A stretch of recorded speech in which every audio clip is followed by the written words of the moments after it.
जय हिंद दोस्तों, मैं हूं आपका दोस्त के बी। तो हम लोग आरआरबी एनटीपीसी का जो पहले फेज से लेकर के 5वें फेज तक का एग्जाम हुआ है उसमें पूछे गए जीके और करंट अफेयर्स के प्रश्नों को डिस्कस कर रहे थे। तो उसी क्रम में आज ये हमारा दूसरा वीडियो होगा। पहले वीडियो की जो लिंक है वह आपको ऊपर आई बटन पर मिल जाएगी, तो अगर आप लोग चाहें तो उस वीडियो को भी देख सकते हैं। आज के इस वीडियो में भी हम एनटीपीसी में पूछे गए 200 से 300 प्रश्नों को डिस्कस करने वाले हैं। तो पूरा वीडियो बहुत ही ध्यान से देखिएगा। इस वीडियो की जो पीडीएफ फाइल है वह आपको टेलीग्राम चैनल के वी गुरुजी के ऊपर मिल जाएगी, तो वहां से आप इसके पीडीएफ को भी डाउनलोड कर सकते हैं। और सबसे महत्वपूर्ण चीज कि नीचे आपको मेरे अनअकैडमी प्रोफाइल की लिंक मिल जाएगी, उसके ऊपर क्लिक करके आप मुझे अनअकैडमी के ऊपर भी फॉलो कर सकते हैं। तो आने वाले समय में अगर आप स्टैटिक जीके इसके साथ साथ करंट अफेयर की बेहतर तैयारी करना चाहते हैं तो अनअकैडमी के ऊपर आप मुझे फॉलो जरूर कर लें। यहां पर जो क्लासेज होती हैं उसकी खास बात यह है कि डायरेक्टली आप मुझसे इन क्लासेज में इंटरेक्ट कर सकते हैं, क्योंकि सारी आपकी लाइव क्लासेज होती हैं। इसके अलावा अगर आपको किसी भी प्रकार का कोई डाउट होता है तो वह डाउट भी आप उस लाइव क्लास में पूछ सकते हैं। इसके अलावा मैं आपको बताना चाहूंगा कि अगर आप लोग एसएससी एग्जाम की तैयारी कर रहे हैं तो अनअकैडमी के ऊपर 31 मार्च से नए बैचेस की शुरुआत हो रही है। अब यह जो नया बैच होगा इसमें आप बहुत सारे एजुकेटर के माध्यम से चीज़ों को सीख सकते हैं। जैसे कि हम अभिनय शर्मा सर की बात करें, अमन वशिष्ठ सर हो गए, पवन सर हो गए, साहिल खंडेलवाल सर हो गए, तो इन सभी के द्वारा आप यहां पर सीख सकते हैं। तो इन बैचेस की लिंक भी आपको नीचे डिस्क्रिप्शन में मिल जाएगी, उसके ऊपर क्लिक करके आप इनमें से किसी बैच में एनरोल कर सकते हैं। ध्यान रखिएगा, अगर आप यहां पर कोड यूज करेंगे KV10 तो इससे आपको 10% का डिस्काउंट मिल जाएगा।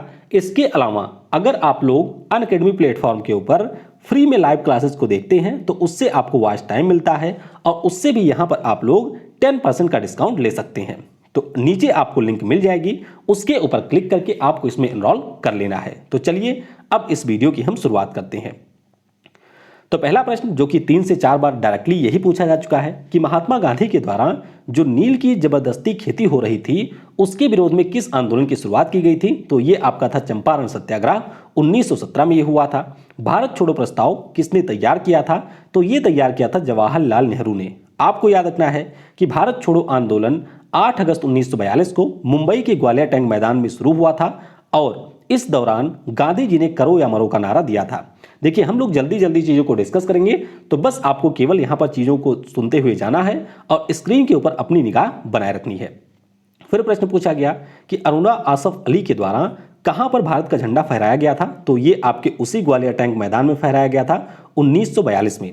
तात्या टोपे किस वर्ष के स्वतंत्रता संग्राम के नायक थे। तो याद रखिएगा, जो 1857 का हमारा संग्राम हुआ था उसके नायक थे तात्या टोपे। और नीचे जरा कमेंट में बता दीजिएगा कि कहां से इन्होंने इस आंदोलन को लीड किया था। खेड़ा सत्याग्रह कब हुआ था। तो खेड़ा सत्याग्रह की बात करते हैं तो 22 मार्च से लेकर के 5 जून 1918 तक यह सत्याग्रह हुआ था और गांधी जी का यह दूसरा सत्याग्रह आंदोलन था। अगला प्रश्न कि बरदौली का जो सत्याग्रह है इसका नेतृत्व किसने किया है।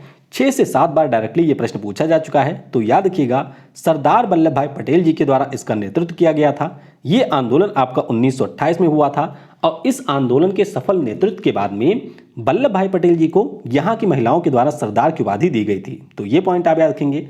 भारत छोड़ो आंदोलन कहाँ से शुरू हुआ था। तो इस आंदोलन की बात करते हैं तो मुंबई से इसकी शुरुआत हुई थी 8 अगस्त 1942 को। खिलाफत आंदोलन का नेतृत्व किसने किया था। तो याद रखेंगे, 2 भाई यहां पर थे, एक का नाम था मोहम्मद अली, दूसरे का नाम था शौकत अली। इनके द्वारा खिलाफत मूवमेंट की शुरुआत की गई थी मार्च 1919 में। अगला प्रश्न है कि असहयोग आंदोलन की शुरुआत कब हुई थी। तो ध्यान रखेंगे, 5 सितंबर 1920 को असहयोग आंदोलन की शुरुआत हुई थी और 4 सितंबर 1920 को कांग्रेस का जो कोलकाता वाला अधिवेशन हुआ था वहां पर असहयोग आंदोलन के लिए प्रस्ताव पारित हुआ था। महात्मा गांधी ने किस घटना के बाद असहयोग आंदोलन को वापस ले लिया था। तो 5 से 6 बार डायरेक्टली यही प्रश्न पूछा गया है कि किस घटना के बाद वापस लिया था। तो चौरा चौरी कांड जो आपका 4 फरवरी 1922 में हुआ था उत्तर प्रदेश के गोरखपुर में, वह उसके बाद में गांधी जी ने इस आंदोलन को वापस ले लिया था। असहयोग आंदोलन और स्वदेशी आंदोलन का क्या परिणाम रहा। तो मुख्य रूप से इसका परिणाम था स्वदेशी वस्तुओं का प्रयोग। क्या? स्वदेशी वस्तुओं का प्रयोग और विदेशी वस्तुओं की होली जलाना। अगला प्रश्न कि चंपारण सत्याग्रह कब हुआ था। तो 1917 में यह हुआ था। चंपारण सत्याग्रह के लिए गांधी जी को किसने आमंत्रित किया था। तो राजकुमार शुक्ला ने बिहार से इनको आमंत्रित किया था। कहां पर आमंत्रित किया था, तो यह भी आपको याद रखना है कि 1916 में जो आपका कांग्रेस वाला अधिवेशन हुआ था लखनऊ में, वहां पर राजकुमार शुक्ला जी आए थे और उन्होंने गांधी जी को बुलाया था। तो चंपारण सत्याग्रह से लगभग 6 से 7 टाइप के प्रश्न पूछे जा चुके हैं। बस सिर्फ यही प्रश्न नहीं पूछा गया है कि गांधी जी कौन सा कपड़ा पहन करके गए थे या गांधी जी किससे गए थे, तो इस टाइप के प्रश्न नहीं पूछे गए हैं। बाकी चंपारण सत्याग्रह की अगर हम लोग बात करते हैं तो 6 से 7 प्रश्न यहां से ऑलरेडी पूछे जा चुके हैं। फिर बात करते हैं नमक सत्याग्रह कब शुरू हुआ था, तो ये आपका 6 अप्रैल 1923 को शुरू हुआ था। कब? 6 अप्रैल 1930 को ये शुरू हुआ था। देखिए 12 मार्च से यात्रा शुरू हुई थी गांधी जी की, और ये जो यहाँ पर मूवमेंट है वह 6 अप्रैल 1930 को शुरू हुआ था, जब गांधी जी ने नमक कानून यहाँ पर तोड़ा था। अगला प्रश्न कि चंपारण सत्याग्रह में गांधी जी कब आए थे, तो ध्यान रखिएगा डेट यहाँ पर थी 10 अप्रैल 1917। कब? 10 अप्रैल 1917 को गांधी जी आए थे। किस आंदोलन के बाद गांधी जी को महात्मा की उपाधि दी गई थी, तो याद रखिएगा ये जो चंपारण का सत्याग्रह हुआ था, इसी के बाद में रविन्द्रनाथ टैगोर जी के द्वारा यहाँ पर गांधी जी को महात्मा की उपाधि दी गई थी। अगला प्रश्न, मुस्लिम लीग की स्थापना कहां से हुई थी, तो बांग्लादेश की जो वर्तमान राजधानी है ढाका, वहां से मुस्लिम लीग की स्थापना हुई थी 1906 में। अगला प्रश्न, पहले गोलमेज सम्मेलन के समय ब्रिटेन के पीएम कौन थे, तो याद रखेंगे आप लोग रैमजे मैकडोनाल्ड वहां के पीएम थे। काकोरी कांड की घटना कब हुई थी, तो काकोरी कांड की बात करते हैं तो 9 अगस्त 1925 को हुई थी। काकोरी है कहां पर, तो उत्तर प्रदेश की राजधानी लखनऊ में आपको काकोरी मिलेगा। तो याद रखेंगे 9 अगस्त 1925 को यह घटना हुई थी। इस घटना में हुआ क्या था, तो लखनऊ में जो काकोरी रेलवे स्टेशन है वहां पर जो अंग्रेजों के खजाने को ले जा रही थी एक ट्रेन, उस ट्रेन को यहां पर लूट लिया था राम प्रसाद बिस्मिल, अशफाक उल्लाह खान और चंद्रशेखर आजाद ने।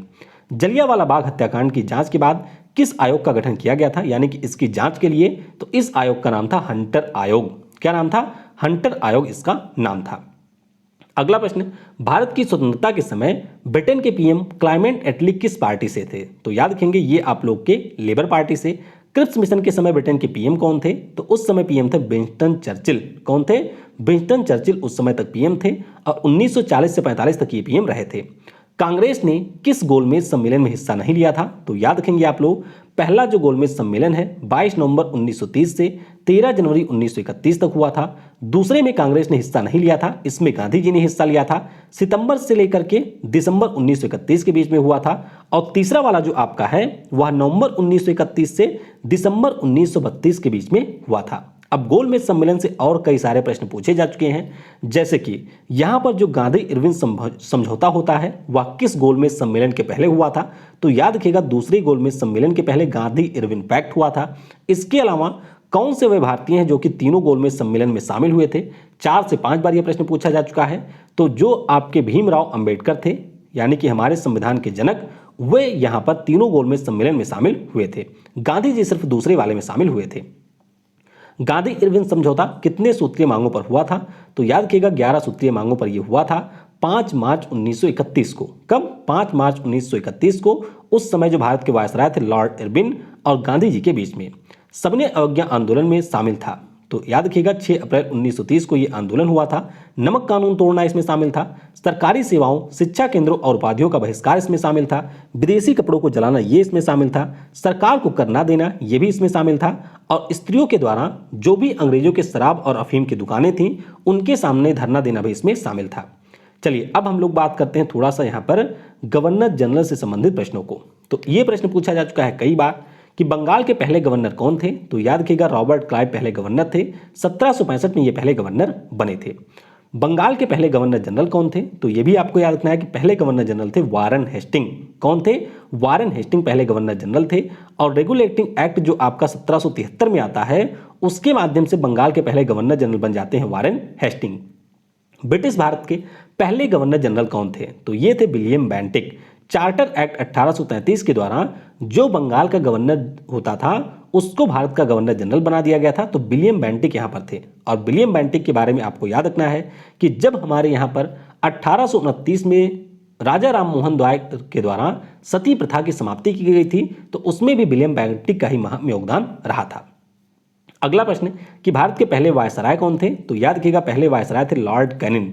जब हमारे यहाँ पर 1857 की क्रांति होती है तो उसके बाद में एक अधिनियम आता है जिसे हम लोग भारत सरकार अधिनियम के नाम से जानते हैं, और इसके माध्यम से भारत में जो अभी तक कंपनी का शासन चल रहा था वह अब चला जाता है सीधे ब्रिटेन की संसद के पास में और उसी के द्वारा लॉर्ड कैनिंग पहले वायसराय बनते हैं।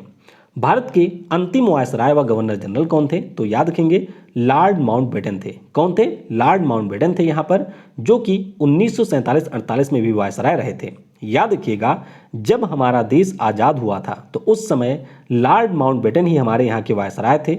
स्वतंत्र भारत के पहले गवर्नर जनरल कौन थे? तो ये थे सी राजा गोपालाचारी। तो याद रखेंगे आप लोग हमारे देश के आखिरी गवर्नर जनरल कौन थे? ये थे चक्रवर्ती राजा गोपालाचारी। या फिर अगर आपसे पूछा जाए कि स्वतंत्र भारत के पहले गवर्नर जनरल कौन थे, तो भी आपका उत्तर होगा चक्रवर्ती राजा गोपालाचारी। यानी कि ध्यान दीजिएगा, अगर आपसे ये पूछा जाए कि भारत के अंतिम वायसराय और गवर्नर जनरल कौन थे ब्रिटिश, तो आपका उत्तर हो जाएगा लॉर्ड माउंटबेटन। कौन? Lord Mountbatten. ये 1947-48 तक हमारे यहाँ के वायसराय रहे थे। अगर आपसे ये पूछा जाए कि स्वतंत्र भारत के पहले भारतीय गवर्नर जनरल कौन थे या फिर भारत के पहले भारतीय गवर्नर जनरल कौन थे, तो आपका उत्तर होगा चक्रवर्ती राजा गोपालाचारी। 1950 में यह पद समाप्त हो जाता है। अगला प्रश्न कि भारत में स्थानीय स्वशासन का जनक किसे कहा जाता है? तो यह प्रश्न कई बार रिपीट हुआ है। लॉर्ड रिपन को स्थानीय स्वशासन का जनक कहा जाता है और 1882 में इनके द्वारा शुरुआत की गई थी। इल्बर्ट बिल के समय वायसराय कौन थे? तो ध्यान रखेंगे लॉर्ड रिपन 1883 में इल्बर्ट बिल के समय वायसराय थे। कांग्रेस की स्थापना के समय भारत के वायसराय कौन थे? तो ये थे लॉर्ड डफरिन। कौन थे?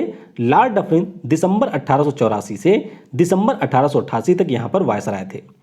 अगला प्रश्न कि जलियांवाला बाग हत्याकांड के समय भारत के वायसराय कौन थे? तो इनका नाम भी आपको याद रखना है, लॉर्ड चेम्सफोर्ड। कौन? लॉर्ड चेम्सफोर्ड जलियांवाला बाग हत्याकांड के समय वायसराय थे। यह घटना हुई कब थी? तो 13 अप्रैल 1919 को हुई थी। किसके आदेश पर हुई थी? तो जनरल डायर के आदेश पर हुई थी।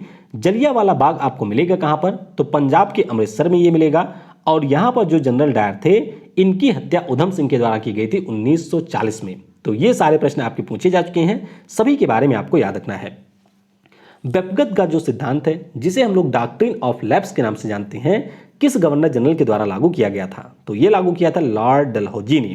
किसने? लॉर्ड डलहौजी के द्वारा इसको 1848 से लेकर के 1856 के अंतर्गत लागू किया गया था। इसका मुख्य रूप से उद्देश्य यही था कि जहां पर हमारे जो भारतीय क्षेत्र हैं वहां पर कोई वायसराय वहां पर कोई अगर वारिस ना हो तो उस क्षेत्र को ब्रिटिश टेरिटरी के अंतर्गत मिला लिया जाए। तो इसके अंतर्गत 1848 में सतारा, 1849 में जैतपुर, 1852 में उदयपुर, 1853 में झांसी, 54 में नागपुर, 56 में अवध को मिलाया गया था। अगला प्रश्न कि बंगाल का जो विभाजन है किस वायसराय ने किया था? तो याद होगा आप सभी को लॉर्ड कर्जन के द्वारा किया गया था। सती प्रथा की समाप्ति के समय भारत के गवर्नर जनरल कौन थे? तो ये थे लॉर्ड विलियम बेंटिक। भारत में विधवा पुनर्विवाह अधिनियम लागू होने के समय भारत के गवर्नर जनरल कौन थे? तो याद रखिएगा लॉर्ड कैनिंग उस समय थे। कौन थे? लॉर्ड कैनिंग थे। और 26 जुलाई 1856 को इसे लागू किया गया था। अगला प्रश्न रणजीत सिंह के साथ जो 25 अप्रैल 1809 में अमृतसर की संधि हुई थी उस समय वायसराय कौन थे? तो इस समय जो संधि हुई थी उस समय वायसराय थे लॉर्ड मिंटो प्रथम। कौन थे? लॉर्ड मिंटो प्रथम उस समय वायसराय थे। तो ये पॉइंट आपको याद ही रखना है कि अमृतसर की संधि 25 अप्रैल 1809 को रणजीत सिंह और लॉर्ड मिंटो प्रथम के बीच में हुई थी। अच्छा, इसके अंतर्गत ये हुआ था कि सतलुज नदी के पार जो पंजाब की रियासतें हैं वे अंग्रेजों को मिलेंगी और पश्चिम में जो आपकी रियासतें हैं वे महाराजा रणजीत सिंह को मिलेंगी। बंबई में रैयतवाड़ी राजस्व व्यवस्था किसने शुरू किया था? तो ये शुरू किया गया था टॉमस मुनरो के द्वारा। किसके द्वारा? मद्रास के जो गवर्नर थे टॉमस मुनरो, उनके द्वारा 1820 में इसकी शुरुआत की गई थी। और रैयतवाड़ी सिस्टम के बारे में आपको याद रखना है कि इसके अंतर्गत किसानों को भूमि का मालिकाना हक और कब्जे का अधिकार दिया जाता था। अगला प्रश्न पूछा गया कि अस्थायी बंदोबस्त व्यवस्था की शुरुआत किसने की थी? तो इसकी शुरुआत लॉर्ड कॉर्नवालिस के द्वारा 1793 में किया गया था। इसे हम लोग जागीरदारी, मालगुजारी और बिस्वेदारी के रूप में भी जानते हैं। इसके अंतर्गत होता क्या था? तो जो आपकी जमीन होती थी वह दिया जाता था जमींदारों को और उन जमींदारों को इसके अंतर्गत कुछ राशि यहाँ पर अंग्रेजों को देना होता था प्रत्येक साल। तो बिहार, बंगाल, उड़ीसा, उत्तरी कर्नाटक और उत्तर प्रदेश में इसको लागू किया गया था। अगला प्रश्न जीएसटी का फुल फॉर्म क्या है? तो गुड्स एंड सर्विसेज टैक्स, ये इसका फुल फॉर्म है। ई वे बिल किससे संबंधित है? तो याद रखिएगा जब यहाँ पर 50,000 रुपए से अधिक मूल्य की कोई वस्तु एक राज्य से दूसरे राज्य में जाती है तो उसी के लिए ई वे बिल जनरेट किया जाता है, यानी कि आपके जीएसटी से ये संबंधित है। जीएसटी किस प्रकार का कर है? तो ये आपका एक इनडायरेक्ट टैक्स होता है। अगला प्रश्न, जीएसटी को किस संविधान संशोधन के द्वारा लागू किया गया था? कई बार यह प्रश्न पूछा जा चुका है। तो 101वां संविधान संशोधन जो कि 2017 में हुआ था, उसके द्वारा इसको लागू किया गया था। जीएसटी हमारा लागू कब हुआ था? तो 1 जुलाई 2017 से इसको लागू किया गया था। तो ये भी आपको याद ही रखना है कि 1 जुलाई 2017 को लागू हुआ था। जीएसटी को किस मंत्रालय के द्वारा लागू किया गया था? तो ध्यान रखेंगे वित्त मंत्रालय के द्वारा ये लागू नहीं हुआ था। खाद्य उपभोक्ता मामले और सार्वजनिक वितरण मंत्रालय के द्वारा इसको लागू किया गया था 2017 में। अगला प्रश्न कि एसजीएसटी का पूरा नाम क्या है? तो एसजीएसटी की अगर हम लोग बात करते हैं तो इसका पूरा नाम है state goods and services tax. क्या नाम है? State goods and services tax इसका पूरा नाम है। जीएसटी विधेयक को किस राज्य ने सबसे पहले रेटिफाई किया है? तो याद रखेंगे इसको रेटिफाई किया था असम ने 9 अप्रैल 2017 को। एसजीएसटी विधेयक को पास करने वाला पहला राज्य कौन सा था? यानी कि जैसे हमारे राज्यों के लिए एसजीएसटी होता है तो सबसे पहले किसने इसको पास किया था? तो तेलंगाना के द्वारा सबसे पहले इसको पास किया गया था 9 अप्रैल 2017 को।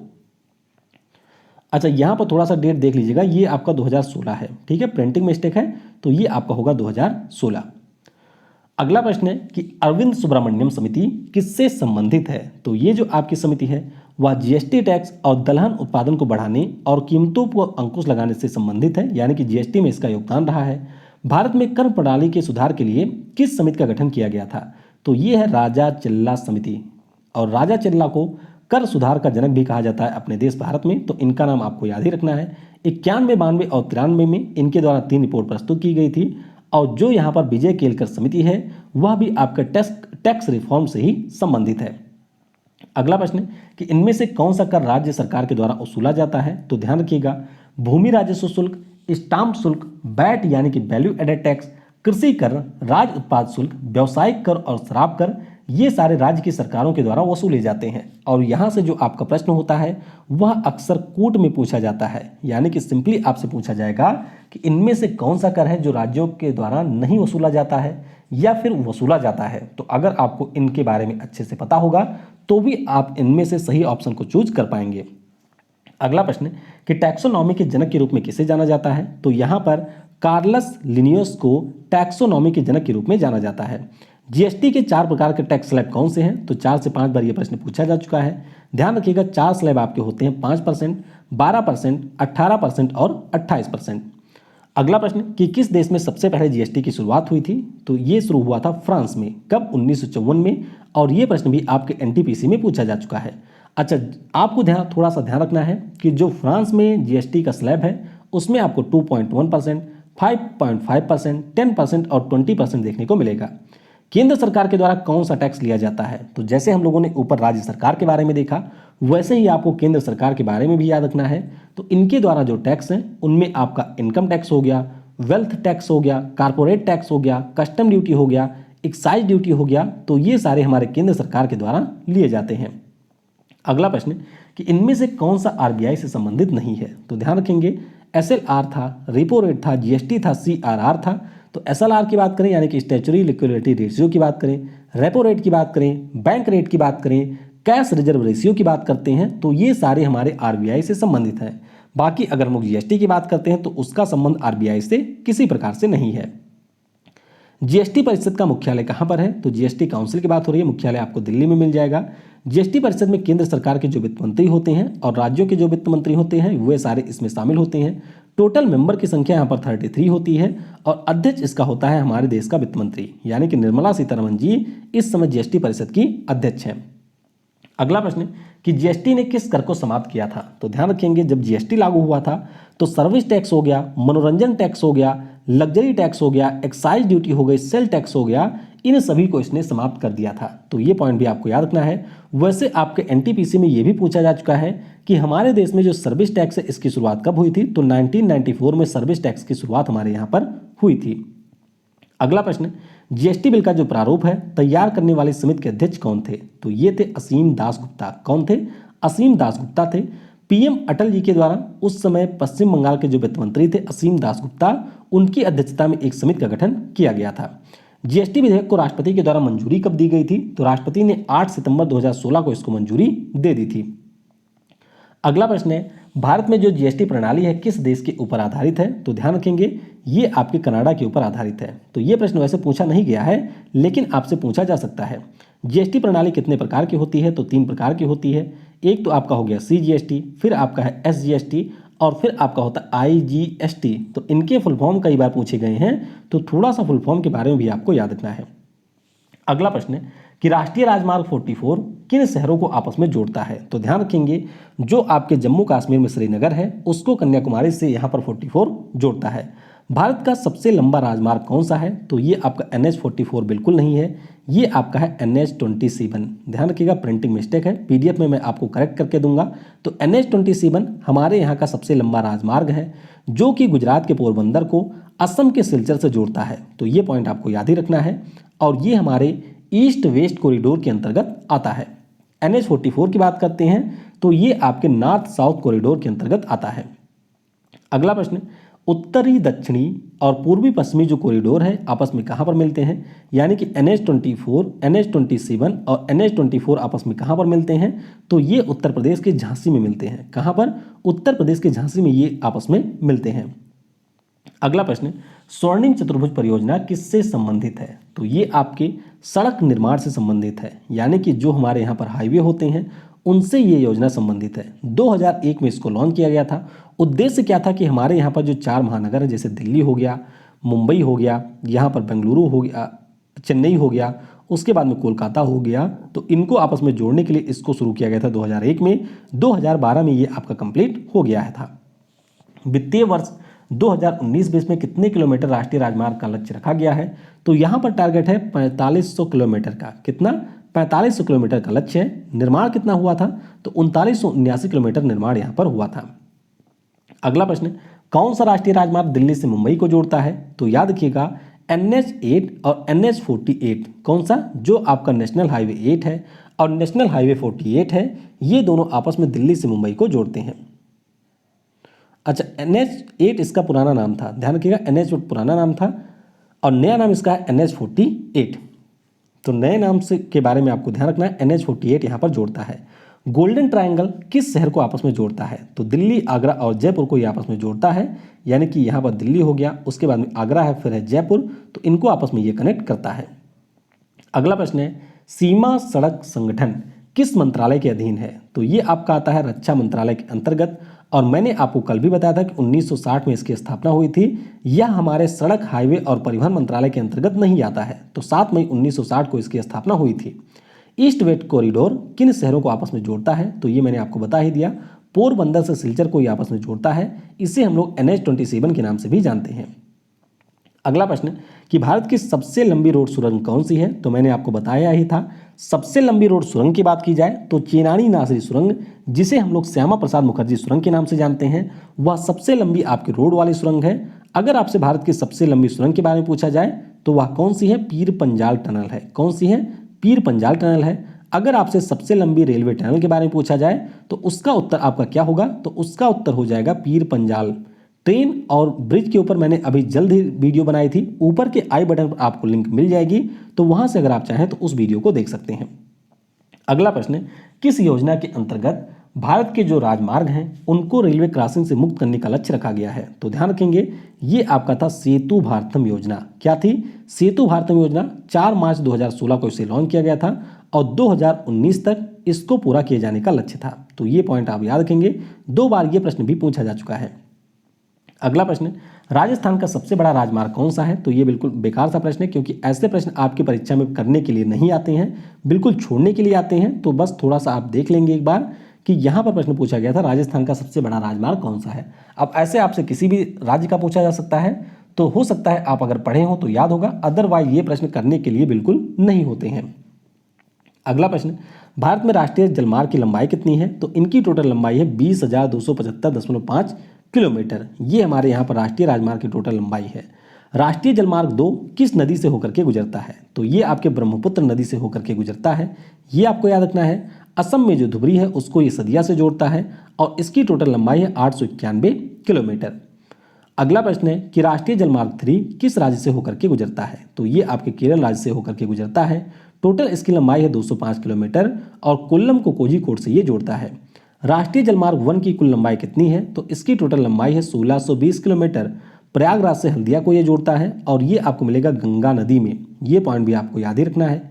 राष्ट्रीय जल राजमार्ग कुल परिवहन का कितना प्रतिशत वहन करती है? तो अगर हम लोग नेशनल हाईवे की बात करते हैं तो लेंथ तो इनकी लगभग 1.8 टू 1.9% है हमारे देश में कुल सड़कों का, लेकिन अगर हम लोग ट्रांसपोर्टेशन के मामले में बात करें तो 40% परिवहन इनके द्वारा कवर किया जाता है।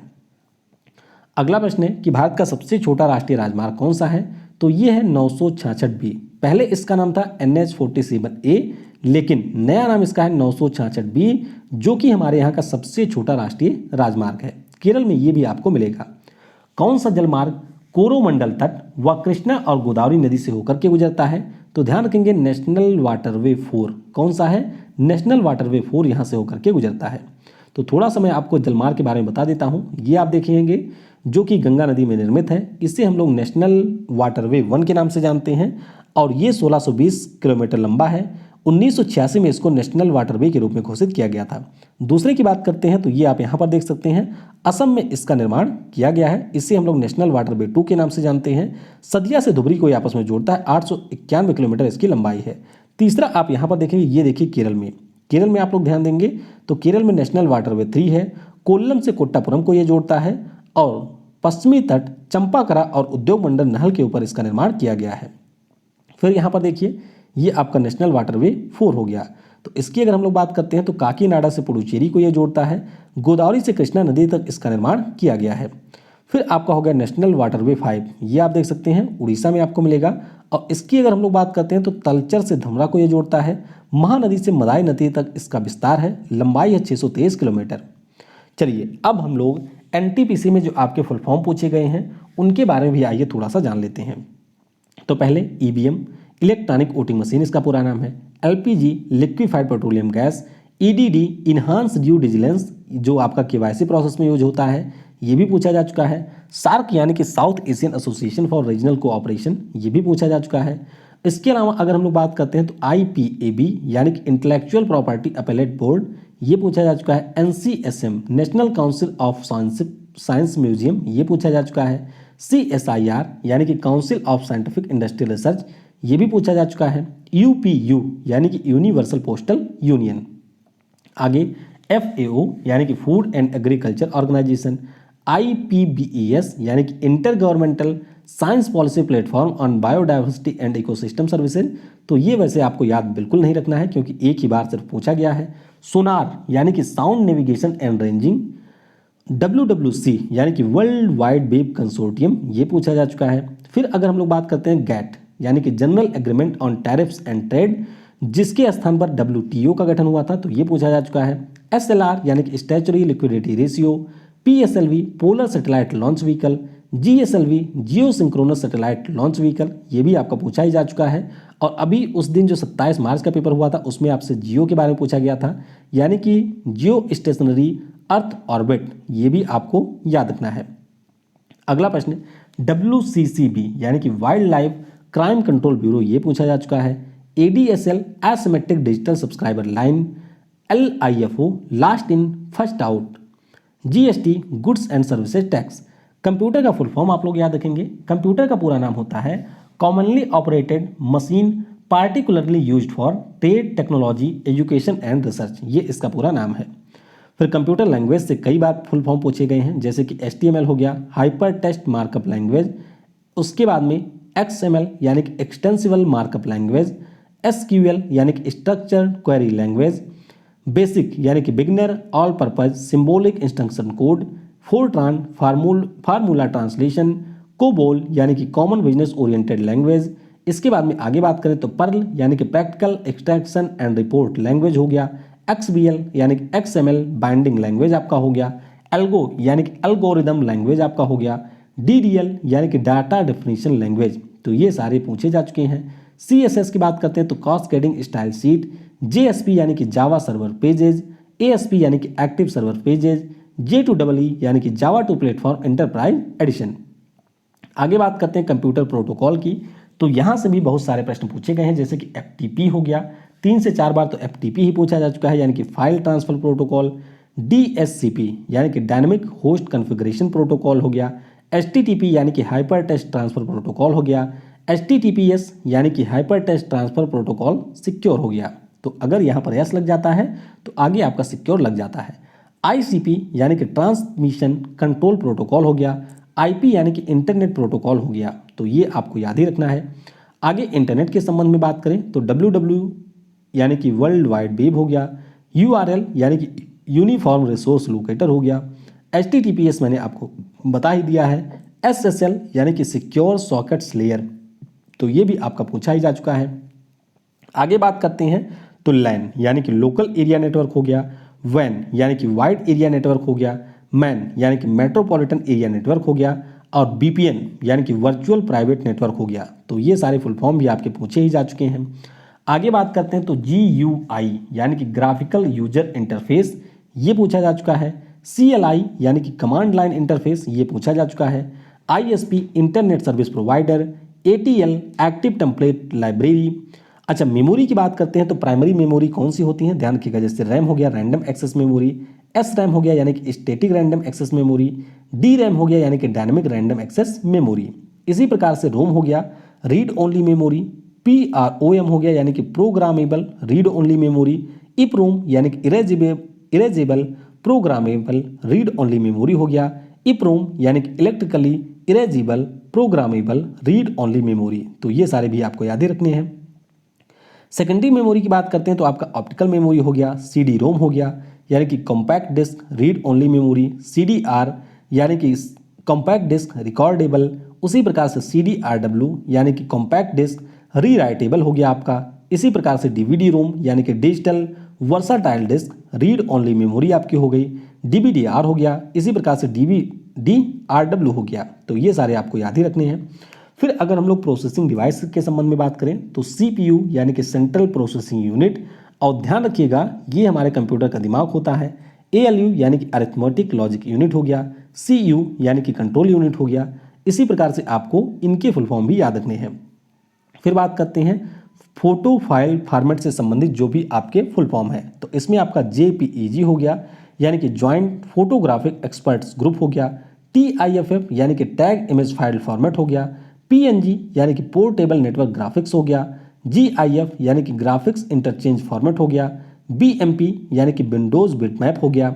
फिर आगे अगर हम लोग बात करते हैं तो वीडियो फाइल फॉर्मेट आपकी हो गई, जैसे कि MPEG moving picture expert group हो गया, WMV यानी कि विंडोज मीडिया वीडियो व्यूअर हो गया, FLV फ्लैश वीडियो हो गया, AVI ऑडियो वीडियो इंटरलीव हो गया, DivX यानी कि डिजिटल वीडियो एक्सप्रेस हो गया। इसी प्रकार से आगे बात करें ऑडियो फाइल फॉर्मेट की तो MP3 यानी कि MPEG ऑडियो लेयर 3 आपका हो गया, AIFF यानी कि audio interchange file format, WAV web form PCM audio हो गया, AMR एडॉप्टिव मल्टी रेट हो गया, BWF ब्रॉडकास्ट वेब फॉर्मेट आपका हो गया। इसी प्रकार से आगे बात करते हैं टेक्स्ट फाइल फॉर्मेट की तो PDF में आपका पोर्टेबल डॉक्यूमेंट फॉर्मेट हो गया, DOC यानी कि माइक्रोसॉफ्ट वर्ड डॉक्यूमेंट आपका हो गया, TXT प्लेन टेक्स्ट फाइल आपकी हो गई, डॉक्स का मतलब हुआ Microsoft word open XML document. इसी प्रकार से आपको इंटरनेट से कुछ अन्य याद रखने हैं, जैसे कि ARPANET आपका है advance research project agency network, तो ये आपको याद रखना है। ENIAC जो कि हमारा पहला कंप्यूटर था 1945 में ये लॉन्च हुआ था, याद रखिएगा। इसका नाम भी पूछा जा चुका है और इसका फुल फॉर्म भी पूछा जा चुका है। तो इसे हम लोग electronics numerical integrated and calculator के नाम से जानते हैं। UNIVAC ये भी हमारा एक कंप्यूटर ही है, इसका पूरा नाम है universal non integrated vacuum acquitted computer, तो ये भी आपको याद रखना है। इसी प्रकार से आगे बात करें तो IDN इंटरनेशनलाइज डोमेन नेम हो गया, OCR ऑप्टिकल मार्क रिकॉग्नाइजेशन हो गया, MICR यानी कि मैग्नेटिक इंक कैरेक्टर रिकॉग्निशन हो गया, ASCII यानी कि American standard code for information exchange हो गया।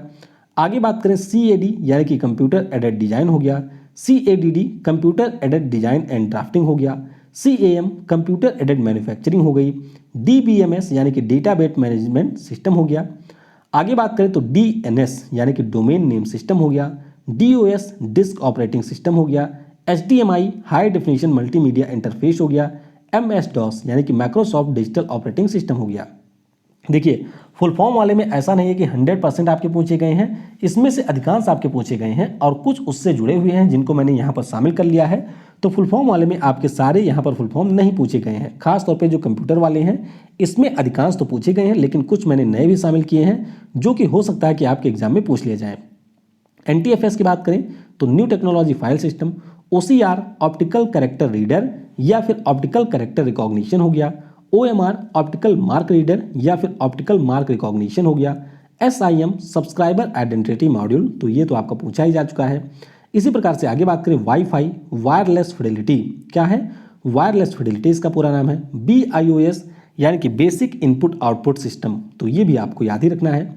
आगे बात करते हैं CDMA यानी कि जो आपके मोबाइल की CDMA होता था, तो इसका मतलब था code division multiple access. GSM की बात करते हैं तो ये तो आपका 2 से 3 बार पूछा जा चुका है, इसका पूरा नाम होता है global system for mobile communications, ये इसका पूरा नाम है। SMS की बात करते हैं तो शॉर्ट मैसेज सर्विसेज, इसका पूरा नाम है। SMPS की बात करते हैं तो स्विच मोड पावर सप्लाई, इसका पूरा नाम है। अगला हो गया UPS यानी कि अनइंटरप्टेबल पावर सप्लाई, इसका पूरा नाम है। USB यानी कि यूनिवर्सल सीरीज बस, इसका पूरा नाम है। BGA यानी कि वीडियो ग्राफिक एडाप्टर या फिर विजुअल ग्राफिक एडाप्टर या फिर वीडियो ग्राफिक एरे या फिर विजुअल ग्राफिक एरे, ये इसका पूरा नाम है। तो हो सकता है कोई आपसे पूछ लिया जाए। वायरस की बात करें तो vital information resource under seize, ये इसका पूरा नाम है। तो ये हमने फुल फॉर्म को डिस्कस कर लिया। अब आइए कुछ अन्य प्रश्नों को डिस्कस करते हैं, जैसे कि किस PM का जन्म भारत की आज़ादी के बाद हुआ था, तो नरेंद्र मोदी हो गए, 1950 में इनका जन्म हुआ था। संविधान का अनुच्छेद 143 किससे संबंधित है, तो 4 से 5 बार ये पूछा जा चुका है। ध्यान रखेंगे ये हमारे सुप्रीम कोर्ट के द्वारा जो राष्ट्रपति को सलाह दिया जाता है उससे आपका संबंधित है, यानी कि इसी अनुच्छेद के अंतर्गत जो हमारे देश का राष्ट्रपति होता है वह किसी भी मुद्दे पर सुप्रीम कोर्ट से सलाह ले सकता है। ड्रग एडिक्शन की समाप्ति के लिए संयुक्त राष्ट्र की संस्था का नाम क्या है, तो इसका नाम है United nation office on drugs and crime. मुख्यालय आपको मिलेगा वियना में, वियना में ही आपको ओपेक का मुख्यालय मिलेगा और वियना में ही आपको इंटरनेशनल परमाणु ऊर्जा का भी मुख्यालय मिलेगा, तो ये आपको याद ही रखना है। आगे बात करते हैं यूविका प्रोग्राम की, परमाणु ऊर्जा नहीं इंटरनेशनल, हाँ ध्यान रखिएगा IEA का मुख्यालय मिलेगा, किसका IEA यानी कि इंटरनेशनल एनर्जी एजेंसी का मुख्यालय आपको वियना में मिलेगा। IAEA यानी कि इंटरनेशनल एटॉमिक एनर्जी एजेंसी की बात करें तो इसका मुख्यालय आपको कहाँ पर मिलेगा, अच्छा सॉरी एक मिनट, IEA का जो मुख्यालय है वह आपको मिलेगा फ्रांस में। थोड़ा सा इसको आप लोग चेक कर लीजिएगा, मैं कंफ्यूज हो रहा हूँ, तो चेक कर लीजिएगा IEA और IAEA इनका मुख्यालय फ्रांस या वियना में है, कहाँ पर है थोड़ा सा आप लोग चेक कर लीजिएगा। फिर बात करते हैं यूविका प्रोग्राम किसके द्वारा शुरू किया गया था, तो यंग वैज्ञानिक प्रोग्राम था, ये इसरो के द्वारा 2019 में शुरू किया गया था। विश्व पर्यावरण दिवस पहली बार कब मनाया गया था, तो 5 जून 1974 को ये पहली बार मनाया गया था। इनमें से कौन सा यूनेस्को स्थल सही सुमेलित नहीं है, तो ये मैंने आपको बता ही दिया था सारे यूनेस्को स्थल के बारे में। तो उस समय जो ऑप्शन में पूछा गया था उसमें दिया गया था कर्नाटक एलिफेंटा की गुफाएं। मोहनजोदड़ो की खुदाई किसके समय में हुई थी, तो इसकी खुदाई की थी रखाल दास बनर्जी ने 1922 में। फिर प्रश्न पूछा गया कि भीम ऐप का फुल फॉर्म क्या है, तो इसका पूरा नाम होता है भारत इंटरफेस फॉर मनी। 2016 में इसको लॉन्च किया गया था। भीम UPI की बात हो रही है। अच्छा UPI का फुल फॉर्म भी आपसे पूछा जा सकता है, तो यूनिफाइड पेमेंट इंटरफेस, ये इसका पूरा नाम होता है। 124वां संविधान संशोधन विधेयक किससे संबंधित है, तो ये आपके EWS आरक्षण से संबंधित है। और अगर हम लोग आरक्षण कानून की बात करते हैं तो 103वें संविधान संशोधन के द्वारा यह एक एक्ट बना था 2019 में। उत्तर प्रदेश की सरकार के द्वारा गुम हुए बच्चों को खोजने के लिए किस प्रोग्राम को लॉन्च किया गया, तो इसका नाम था ऑपरेशन मुस्कान। फिर बात करते हैं एप्पल किस प्रकार के सैटेलाइट है, तो ध्यान रखिएगा यह एक संचार सैटेलाइट है यानी कि कम्युनिकेशन सैटेलाइट है। 19 जून 1981 को इसको लॉन्च किया गया था। कोविड-19 से किस राज्य में पहली डेथ हुई थी, तो कर्नाटक में पहली डेथ हुई थी। हालांकि जो पहला मामला है वह आपके केरल में देखने को मिला था। तो एक ही प्रश्न कोविड-19 से पूछा गया है। और अगर आपको याद होगा तो पिछले साल बहुत सारे चैनल ने भर भर के कोविड-19 के अभियान के ऊपर करवाए थे प्रश्न, लेकिन कोई भी एग्जाम देखिए बहुत ही बेसिक से प्रश्न आपके कोविड-19 से पूछे गए हैं। MB का फुल फॉर्म क्या है, तो मेगाबाइट्स इसका पूरा नाम होता है। भारत छोड़ो आंदोलन की 78वीं वर्षगांठ कब मनाई गई थी, तो ये आपकी 2020 में मनाई गई थी। कब, 2020 में इसकी 78वीं वर्षगांठ 8 अगस्त के दिन मनाई गई थी। कब हुआ था, तो 8 अगस्त 1942 को भारत छोड़ो आंदोलन शुरू हुआ था। फिर बात करते हैं पैरालंपिक में लगातार 2 स्वर्ण पदक किसने जीता था? तो ये जीता था देवेंद्र झाझरिया ने। किसने? देवेंद्र झाझरिया ने जीता था। भाला फेंक के ये खिलाड़ी थे। श्वसन की क्रिया दिमाग के किस भाग के द्वारा नियंत्रित होती है? तो याद रखिएगा जो हमारे दिमाग में मेडुला ऑब्लोंगेटा होता है, इसके द्वारा रेस्पिरेशन की जो क्रिया होती है वह नियंत्रित की जाती है। सुप्रीम कोर्ट की पहली महिला न्यायाधीश कौन थी? तो फातिमा बीबी ये पहली महिला न्यायाधीश थी। तो याद रखिएगा 3 से 4 बार ये पूछा जा चुका है। अगर आपसे पूछा जाए कि हाई कोर्ट की पहली न्यायाधीश कौन रही है, तो ये रही है अन्ना चंडी केरल वाली। और अगर आपसे ये पूछा जाए कि हाई कोर्ट की पहली महिला मुख्य न्यायाधीश कौन रही है, तो आपका उत्तर होगा लीला सेठ, जो कि हिमाचल प्रदेश की बनी थी। तो तीनों प्रश्न आपके कुल मिलाकर के 6 से 7 बार पूछे गए हैं। इनके बारे में कम से कम आपको याद रखना है। अगला प्रश्न 65वां जो दादा साहब फाल्के पुरस्कार है किसको मिला था? तो ये मिला था विनोद खन्ना को 2017 में। 2018 में जो 66वें नंबर वाला था वह मिला अमिताभ बच्चन को। दादा भाई नौरोजी किस वर्ष ब्रिटिश संसद के सदस्य बने थे? तो ये आपके 1892 में बने थे और ये पहले भारतीय थे जो कि वहाँ के निम्न सदन के सदस्य बने थे। भारत में सबसे ज़्यादा कौन सी मिट्टी पाई जाती है? तो आसान सा है, जो हमारी जलोढ़ मिट्टी होती है वह सबसे ज़्यादा पाई जाती है। और अभी जो आपका प्रश्न पेपर हुआ था कब?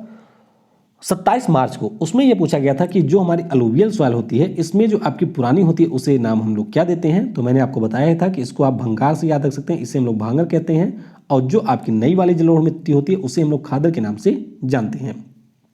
अगला प्रश्न यहाँ पर पूछा गया कि क्या था? इनमें से कौन सा बैक्टीरिया से होने वाला रोग है? कम से कम 15 से 20 बार यहाँ पर ये प्रश्न पूछे जा चुके हैं कि बैक्टीरिया से होने वाला रोग कौन सा है।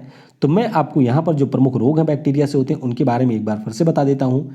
टाइफाइड की बात करें, कालरा या हैजा की बात करें, जो आपका क्षय रोग हो गया यानी कि जिसे हम लोग टीबी के नाम से जानते हैं, ट्यूबरकुलोसिस के नाम से जानते हैं, कुष्ठ रोग आपका हो गया, टिटनेस हो गया, फूड पॉइजनिंग, निमोनिया, काली खांसी, डिप्थीरिया, प्लेग और एंथ्रेक्स, ये सारे बैक्टीरिया यानी कि जीवाणुओं से होने वाले रोग हैं।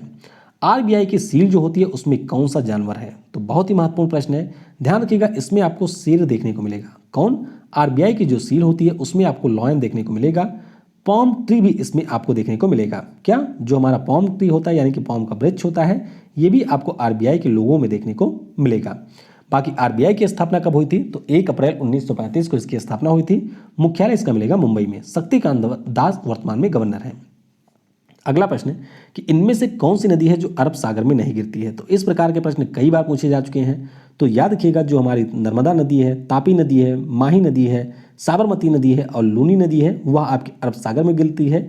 लेकिन अगर हम लोग लूनी नदी की बात करते हैं तो ये आपके डायरेक्टली अरब सागर में नहीं जाती है। जो आपका रन ऑफ कच्छ है उसमें जाकर के ये विलीन हो जाती है। बाकी विश्व व्यापार संगठन का 164वां सदस्य देश कौन सा बना था? तो कल भी मैंने आपको बताया था कि अफगानिस्तान 2016 में 164वां सदस्य देश बना था। स्थापना इसकी 1 जनवरी 1995 को हुई थी। मुख्यालय आपको जिनेवा में मिलेगा। अभी नाइजीरिया की जो है नोगोजी ओकोंजो इवेला, ये इसकी नई महानिदेशक बनी है। और गैट, जिसका गठन 1947 में हुआ था, उसके स्थान पर इसकी स्थापना की गई थी।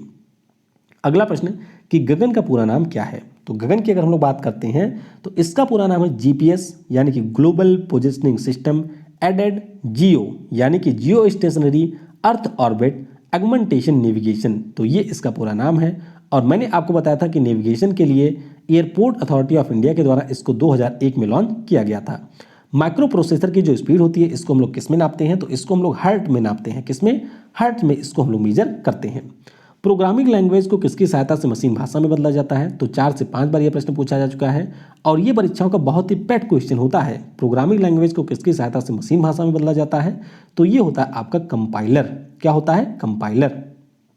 अगला प्रश्न है वर्ष 2019 में गांधी जी के जयंती की कौन सी वर्षगांठ मनाई गई? तो 2019 में इनकी जयंती की 150वीं वर्षगांठ मनाई गई थी।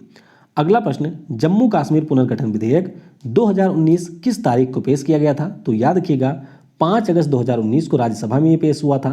6 अगस्त 2019 को लोकसभा में इसे पेश किया गया और 9 अगस्त 2019 को जो हमारे राष्ट्रपति थे रामनाथ कोविंद, उनके द्वारा इसको मंजूरी दी गई थी। और 31 अक्टूबर 2019 से केंद्र शासित प्रदेश के रूप में अस्तित्व में आ गए थे जम्मू कश्मीर और लद्दाख। तो ये सारे पॉइंट आपको याद रखने हैं। कितने प्रतिशत जनसंख्या हमारे शहरी क्षेत्रों में निवास करती है 2011 की जनगणना के अनुसार? तो ये आपकी है 31.16। कितनी है? 31.16। 377 मिलियन ये आपकी टोटल जनसंख्या है।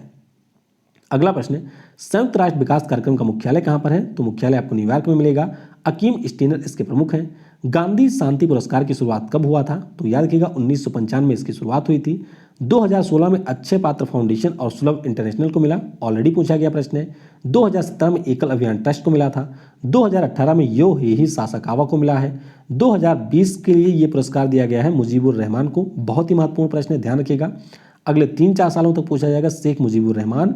और 2019 के लिए मिला है ओमान के जो सुल्तान थे, नाम उनका मुझे नहीं याद आ रहा है, कैस काबिस कुछ, सईद काबिस, ऐसे कुछ नाम उनका, तो देख लीजिएगा 2019 में मिला है। अभी कैस कुछ करके नाम है, अभी करंट अफेयर का प्रश्न है तो थोड़ा सा उससे भी आप लोग ध्यान रखिएगा। अगला प्रश्न, गांधीनगर अगर गुजरात से रिलेट करता है तो शिलोंग किससे? तो ये आपका मेघालय से रिलेट करेगा, यानी कि कूट वाला प्रश्न था। रत्नावली पुस्तक के लेखक कौन है? तो इसे लिखा है हर्ष ने। किसने? हर्ष के द्वारा इसे लिखा गया, यानी कि हर्षवर्धन के द्वारा। भारत में सबसे अधिक समय के लिए मुख्यमंत्री कौन रहे हैं? तो ध्यान रखेंगे पवन कुमार चामलिंग। 24 वर्ष 165 दिन तक ये रहे हैं। कहाँ के? सिक्किम के। सिक्किम के ये थे पवन कुमार चामलिंग। इस समय है कौन? तो इस समय है पीएस गोले। कौन है? पीएस गोले इस समय यहाँ के सीएम है। अगला प्रश्न, स्टैंड ऑफ इंडिया योजना कब शुरू हुई थी? तो योजनाओं से तो बिल्कुल भर भर के प्रश्न पूछे गए, लगभग 150 से 200 के आसपास प्रश्न पूछे गए हैं। तो वित्त मंत्रालय के द्वारा 5 अप्रैल 2016 को इसको लॉन्च किया गया था। इसका मुख्य रूप से उद्देश्य था कि हमारे देश में जो भी महिलाएं हैं, ओबीसी, एससी या एसटी उद्यमी हैं, उनको रोजगार के लिए 10 लाख से 1 करोड़ तक का ऋण प्रदान किया जाए। 2015 में किस संविधान संशोधन के अंतर्गत भारत और बांग्लादेश के बीच जो जमीन है उसकी अदला बदली की गई थी? तो ये आपका था 100वां संविधान संशोधन। 3 बार ये आपका लगभग पूछा जा चुका है, 3 या उससे ज्यादा बार ये आपका पूछा गया है। बाकी ये सारा मैंने आपको बता ही दिया है कि 101वां संविधान संशोधन जीएसटी से संबंधित है। 102वां संविधान संशोधन एनसीबीसी यानी कि national commission for backward classes से संबंधित है, इनको संवैधानिक दर्जा दिया गया था। 103वें की बात करते हैं तो संविधान संशोधन ये आपका ईडब्ल्यूएस कोटे से संबंधित है।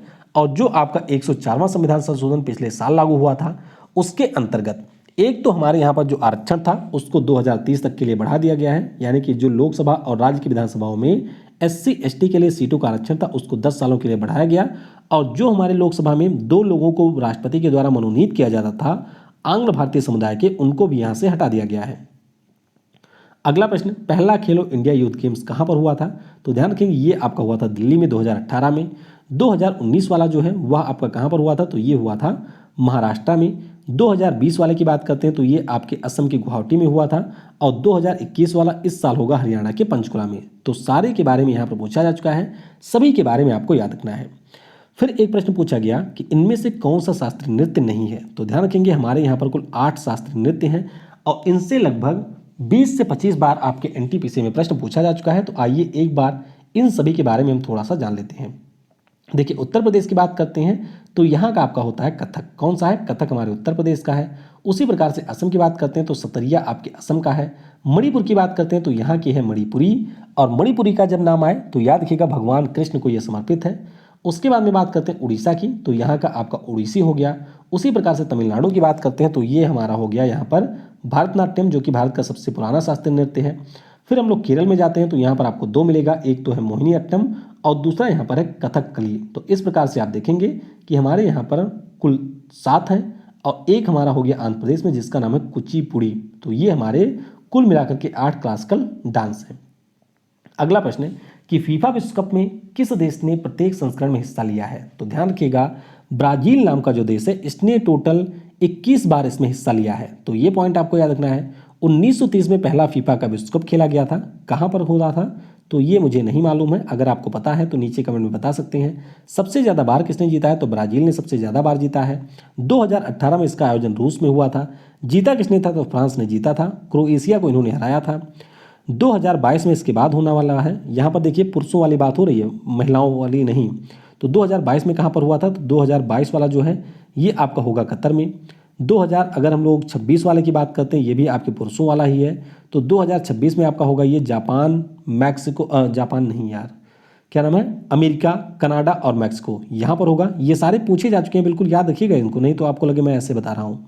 उसके बाद में महिलाओं वाला जो हुआ था 2018 में, 2019 में हुआ था दरअसल। तो ये आपका हुआ था फ्रांस में। इसको किसने जीता था? तो अमेरिका की महिला टीम ने इसको जीता था। 2023 में इसके बाद में महिलाओं वाला होगा, वो कहाँ पर होगा? तो ऑस्ट्रेलिया और न्यूजीलैंड में होगा। तो ये सारे पॉइंट आपको बिल्कुल याद होने चाहिए, सभी के बारे में एनटीपीसी में पूछा गया है। ना विश्वास हो तो आप लोग पुराना रिव्यू देख सकते हैं। पृथ्वी सूर्य से सबसे ज़्यादा दूर कब होती है? तो यह आपके अपसौर के समय होती है, जिसे हम लोग अपेलियन के रूप में जानते हैं। नज़दीक कब होती है? तो ये आपके पेरिहेलियन के रूप में जाना जाता है, जब हमारी पृथ्वी सूर्य के सबसे ज़्यादा नज़दीक होती है, यानी कि उपसौर के नाम से इसको जाना जाता है। फिर बात करते हैं 69वां संविधान संशोधन 1991 में किससे संबंधित है? 3 से 4 बार यह संशोधन पूछा जा चुका है। तो इसके अंतर्गत दिल्ली को केंद्र शासित प्रदेश का दर्जा दिया गया था। 101वां संविधान संशोधन मैंने आपको ऊपर ही बता दिया है, कई बार पूछे जा चुके हैं ये सारे। शरीर में नमक को कैरी कौन करता है? तो यहाँ पर जो नमक होता है उसको प्लाज्मा के द्वारा कैरी किया जाता है, यानी कि हमारे ब्लड में जो प्लाज्मा होता है वह नमक का ट्रांसपोर्टेशन करता है। फिर बात करते हैं कि वर्ष 2020 में मैन बुकर पुरस्कार किसे मिला था? तो ये मिला था डगलस स्टुअर्ट को, सुगीबैन नाम की पुस्तक के लिए। ASCII का फुल फॉर्म क्या होता है? तो ये मैंने आपको बता ही दिया था ऊपर। इसका पूरा नाम होता है American standard code for information interchange. माथुरी किस राज्य का लोक नृत्य है? 2 से 3 बार पूछा जा चुका है। तो ये आपके आंध्र प्रदेश का है। बाकी अगर हम लोग आंध्र प्रदेश के अन्य फोक डांस की बात करते हैं तो वीरनाट्यम, गोबी, कोलातम, तप्पेता, गार्गेलू गरिका, धीमसा, ये सारे आपके आंध्र प्रदेश के लोक नृत्य हैं। त्रिशूल किस प्रकार की मिसाइल है? तो ध्यान रखिएगा, यह हमारी सरफेस टू एयर मिसाइल है। और अभी जो आपके 27 मार्च का पेपर हुआ था उसमें आकाश मिसाइल के बारे में पूछा गया था, तो वह भी आपकी एक सरफेस टू एयर मिसाइल है। हमारे यहाँ पर 1983 में आया था integrated guided missile development programme, और ये एनटीपीसी में ऑलरेडी पूछा जा चुका है कि integrated guided missile development programme कब लॉन्च हुआ था? तो 1983 में इसको लॉन्च किया गया था। और इसके अंतर्गत हमारे यहाँ पर 5 प्रकार की मिसाइलें बनाई गई हैं। कौन कौन सी? त्रिशूल मिसाइल हो गई, आकाश है, नाग है, पृथ्वी है और अग्नि है। इन सभी का जो विकास है वह इसी के अंतर्गत किया गया था। भारत के रुपए का जो प्रतीक है वह किसने डिजाइन किया है? तो इसका जो सिंबल है उसको डिजाइन किया है उदय कुमार ने। 2010 में इसको लागू किया गया था। कब? 2010 में। कुछ इस प्रकार का हमारा सिंबल होता है रुपए वाला। ये भी 2 से 3 बार पूछा जा चुका है। बृहदेश्वर मंदिर का निर्माण किसने करवाया था? तो चोल वंश के शासकों के द्वारा। यहाँ पर तमिलनाडु में इसका निर्माण करवाया गया था। राजा चोला प्रथम ने इसका निर्माण 1003 से 1010 के बीच में करवाया था, ये आपको याद ही रखना है।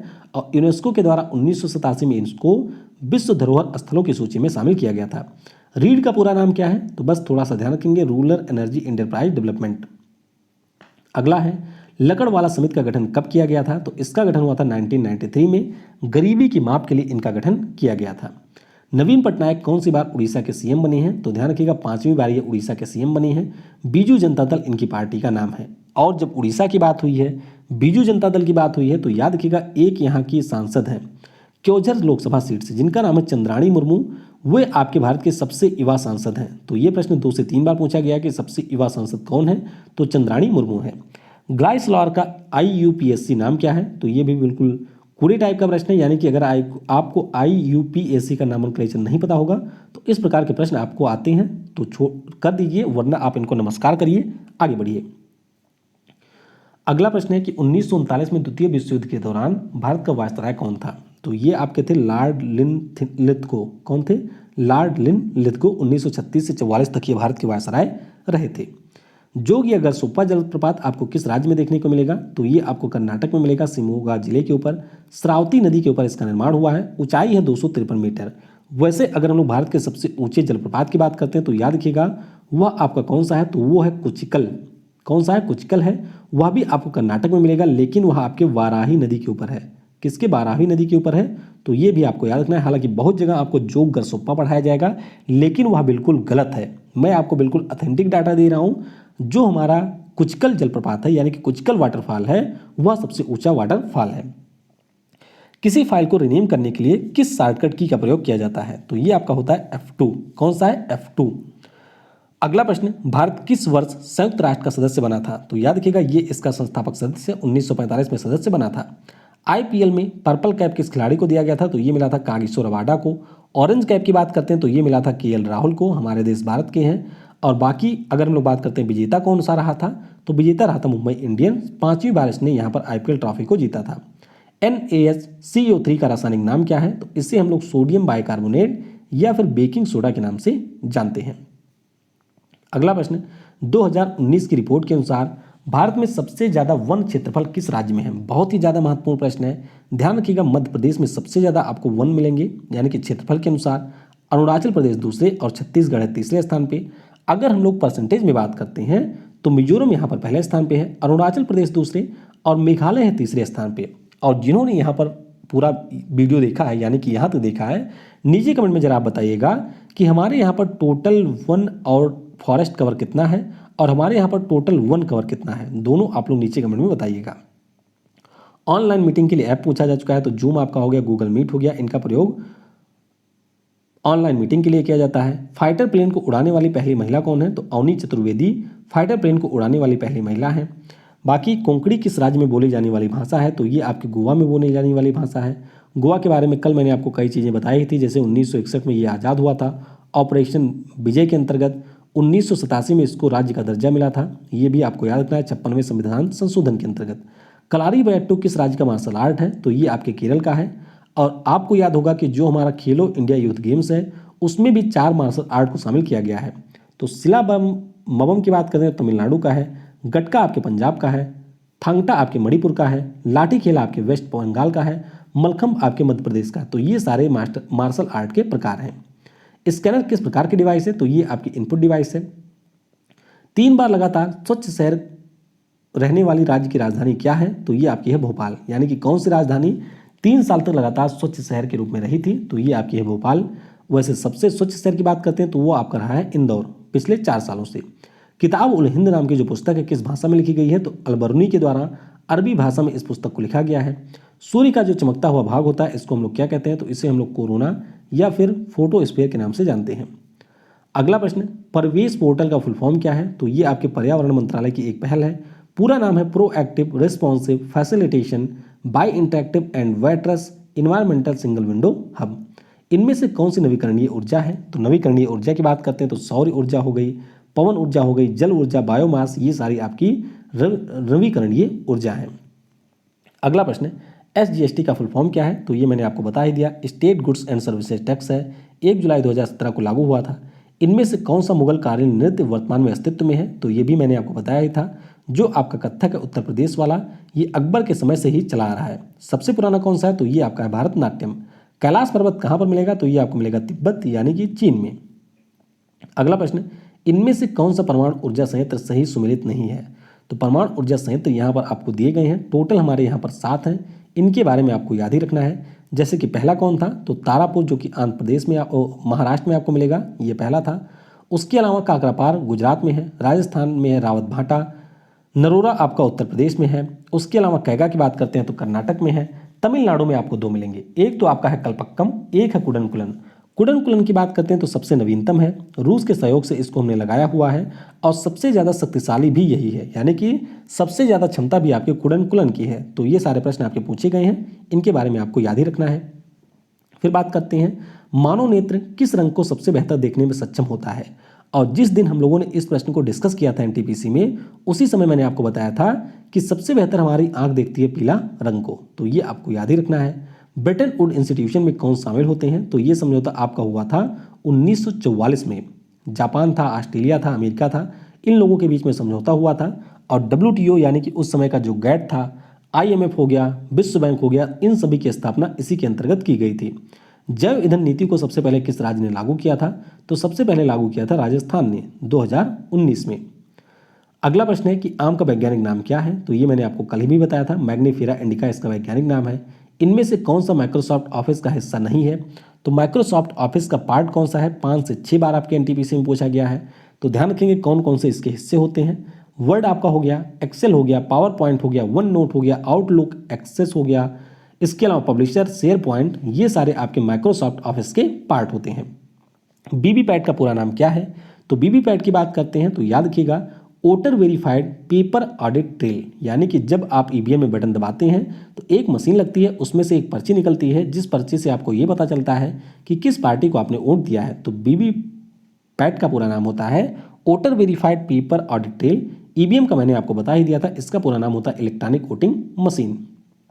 अगला हो गया, आज़ादी के बाद किस दिन प्रधानमंत्री के द्वारा पहली बार तिरंगा फहराया गया था? तो ये फहराया गया था 16 अगस्त 1947 को जवाहरलाल नेहरू जी के द्वारा। भारत का सबसे बड़ा वाणिज्यिक बैंक कौन सा है? तो ये आपका SBI है। अगर हम लोग प्राइवेट सेक्टर की बात करते हैं तो HDFC हमारे यहाँ का सबसे बड़ा बैंक है। कांग्रेस के पहले यूरोपीय अध्यक्ष कौन थे? तो याद रखेंगे, कई बार ये पूछा जा चुका है, लगभग 3 से 4 बार।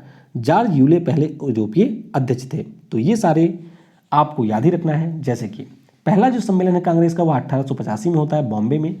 WC बनर्जी की इसकी अध्यक्षता करते हैं। दूसरे वाले की बात करते हैं तो ये भी आपका होता है 1886 में। कब? 1886 में कलकत्ता में होता है। दादा भाई नौरोजी इसके अध्यक्ष होते हैं। तीसरा वाला आपका 1887 में होता है मद्रास में। सैयद बदरुद्दीन तैयब जी इसके अध्यक्ष होते हैं, पहले मुस्लिम भी थे। चौथा आपका होता है 1888 में इलाहाबाद में। जॉर्ज यूल इसके अध्यक्ष थे, पहले ये आपके ब्रिटिश थे। तो ये सारी चीज़ें आपको याद ही रखनी है। बाकी 28 दिसंबर 1885 को कांग्रेस पार्टी की स्थापना हुई थी। अगला प्रश्न, 2019 से भारतीय फुटबॉल टीम के कोच कौन है? तो ध्यान रखेंगे, हमारी जो फुटबॉल टीम है उसके कोच हैं इगोर स्टिमैक, जो कि हैं क्रोएशिया के। महिला टीम की बात करते हैं तो मायमोल रॉकी महिला टीम की कोच है। आशा लता देवी यहाँ पर कप्तान है। हॉकी पुरुष टीम के कोच का नाम भी पूछा जा चुका है, तो ग्राहम रीड है। और पुरुषों की अगर हम लोग टीम की बात करते हैं, यानी कि जो आपके क्रिकेट वाली टीम है, उसके हैं रवि शास्त्री। ये आपको याद ही रखना है।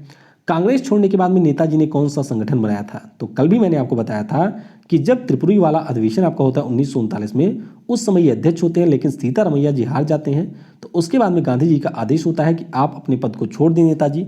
तो नेताजी एक बहुत ही ईमानदार शिष्य की तरह गांधी जी के आदेश का पालन करते हैं। कांग्रेस के अध्यक्ष के पद से इस्तीफा देते हैं। डॉक्टर राजेंद्र प्रसाद अध्यक्ष बनते हैं, लेकिन उसके बाद में इनके द्वारा 1939 में ही ऑल इंडिया फॉरवर्ड ब्लॉक का गठन किया जाता है। शीतकालीन ओलंपिक 2022 कहाँ पर होगा? तो ये ऑलरेडी हम लोग कई बार डिस्कस कर चुके हैं, बीजिंग में होगा। 2016 वाला आपका रियो डी जेनेरियो में हुआ था, ब्राजील में। 2018 में आपका हुआ था प्योंगचांग, जो कि आपको दक्षिण कोरिया में मिलेगा। 2020 वाला 21 में हो रहा है टोक्यो में। 2022 वाला आपका बीजिंग में होगा। 2024 वाला आपका फ्रांस की राजधानी पेरिस में होगा। 2026 वाला आपका इटली के शहर मिलान और कोर्टिना में होगा। और 2028 वाला आपका होगा लॉस एंजल्स USA में। तो ये सारे आपके लगभग 15 से 20 बार पूछे जा चुके हैं। ओलंपिक खेल आपको विशेष तौर पे याद रखने हैं। अच्छा, पहला हुआ था कहाँ पर? तो 1896 में एथेंस में हुआ था पहला। दूसरा आपका 1900 में हुआ था पेरिस में, जिसमें पहली बार महिलाएं शामिल हुई थी। अगला प्रश्न कि सबरीमाला का मंदिर किस राज्य में स्थित है? तो ये आपको केरल में मिल जाएगा। संपत्ति का जो अधिकार है किस संविधान संशोधन के तहत हटाया गया? तो 27 मार्च को भी ये प्रश्न पूछा गया था। याद रखिएगा, 1978 में इसको हटाया गया था 44वें संविधान संशोधन के द्वारा, और इसको अनुच्छेद 301 के अंतर्गत विधिक अधिकार बनाया गया था। सचिंद्र सान्याल बटुकेश्वर दत्त के साथ मिलकर भगत सिंह ने किस पार्टी की स्थापना की थी? तो ये जो पार्टी है इसका नाम है हिंदुस्तान रिपब्लिकन एसोसिएशन। 1924 में इसकी स्थापना की गई थी। अगला प्रश्न, admin@gov.in में एडमिन क्या है? तो एडमिन यहाँ पर आपका होता है यूजर ID। क्या होता है? एडमिन होता है यूजर ID। ई नाम किससे संबंधित है? तो ई नाम आपके कृषि से संबंधित है। इसका पूरा नाम भी पूछा जा चुका है, तो ध्यान रखिएगा, इलेक्ट्रॉनिक नेशनल एग्रीकल्चर मार्केट, ये इसका पूरा नाम है। कौन सा राष्ट्रीय जलमार्ग तेलंगाना से तमिलनाडु को जोड़ता है? तो ये मैंने आपको बता ही दिया, नेशनल वाटरवे 4 यहाँ पर इनको जोड़ता है। आगे देखते हैं, इनमें से कौन सा एल्यूमिनियम का अयस्क है? तो ये मैंने आपको कल भी बताया था, कई बार ये पूछा जा चुका है। तो बॉक्साइट का ये अयस्क होता है। सबसे ज़्यादा उत्पादन हमारे उड़ीसा में होता है। देशों की बात करते हैं तो ऑस्ट्रेलिया में सबसे ज़्यादा उत्पादन होता है। जीन के अध्ययन को हम लोग क्या कहते हैं? तो इसे हम लोग जेनेटिक्स के नाम से जानते हैं। तो इस प्रकार से आज भी लगभग हम लोगों ने 300 से 350 प्रश्नों को डिस्कस किया है। कई सारे आपके प्रश्न ऐसे हैं जो कि घुमा फिरा करके NTPC में पूछे गए हैं। सीरीज आपको कैसी लग रही है नीचे कमेंट में जरूर बताइएगा। और यहाँ तक जिन्होंने मेहनत की है इस वीडियो को देखने में, नीचे आप लोग कमेंट में टाइप करिएगा yes I can do it. और मेरी कोशिश आपको यही है कि जीके में आप लोग 20 से 25 प्रश्नों को आसानी के साथ में अटेम्प्ट कर पाएं। बाकी अगर आप लोग मैथ और रीजनिंग में अच्छा परफॉर्मेंस कर लेते हैं तो CBT2 आप लोग जरूर यहाँ पर बेहतर तरीके से दे पाएंगे, यानी कि उसके लिए आप लोग अपीयर हो पाएंगे। बाकी अनअकैडमी की जो प्रोफाइल है उसको फॉलो करना बिल्कुल भी मत भूलिएगा, और अपने 2-4 दोस्तों को भी KV10 कोड लगा करके अनअकैडमी का ऐप इंस्टॉल जरूर करवाइएगा। Thanks for watching. जय हिंद, जय भारत, और सबसे जरूरी, पढ़ेगा भारत तो बढ़ेगा भारत।